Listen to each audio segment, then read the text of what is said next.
पंतप्रधान नरेंद्र मोदी यांनी मध्य प्रदेशात धार इथं सुरू केलेल्या निरोगी महिला सक्षम कुटुंब या अभियानाच्या कार्यक्रमात महाराष्ट्रातून अनेक ठिकाणी विविध मंत्री आणि मान्यवर दूरदृश्य प्रणालीद्वारे उपस्थित होते।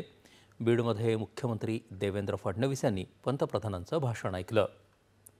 केंद्रीय आयुष मंत्री प्रतापराव जाधव, उपमुख्यमंत्री एकनाथ शिंदे, केंद्रीय राज्यमंत्री रामदास आठवले आणि आरोग्यमंत्री प्रकाश आंबेडकर यावेळी उपस्थित होते।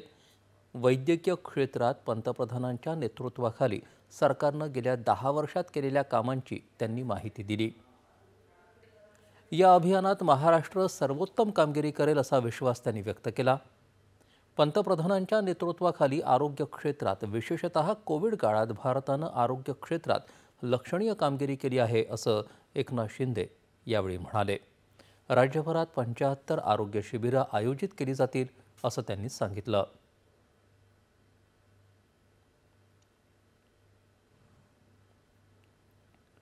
धुळ्यातही शासकीय रुग्णालयात या अभियानाची सुरुवात करण्यात आली। या अभियानांतर्गत आजपासून 2 ऑक्टोबरपर्यंत धुळ्यातल्या महिलांची तपासणी केली जाणार आहे। या अभियानांतर्गत पश्चिम विदर्भातील सर्वात मोठ्या अकोला जिल्हास्तरीय रुग्णालयात विशेष शिबिराचा उद्घाटन कामगार मंत्री आकाश फुंडकर यांच्या हस्ते झालं। याबाबतची जनजागृती करणारं प्रदर्शन देखील भरवण्यात आलं होतं।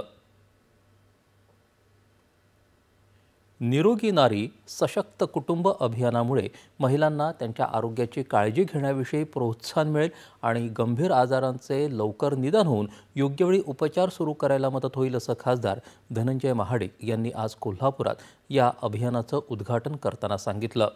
निरोगी नारी सशक्त कुटुंब अभियानाचा जिल्हास्तरीय शुभारंभ चंद्रपुरात राजुरा उपजिल्हा रुग्णालयात आज खासदार प्रतिभा धानोरकर, आमदार देवराव भोंगळे यांच्या हस्ते झाला। पंतप्रधान नरेंद्र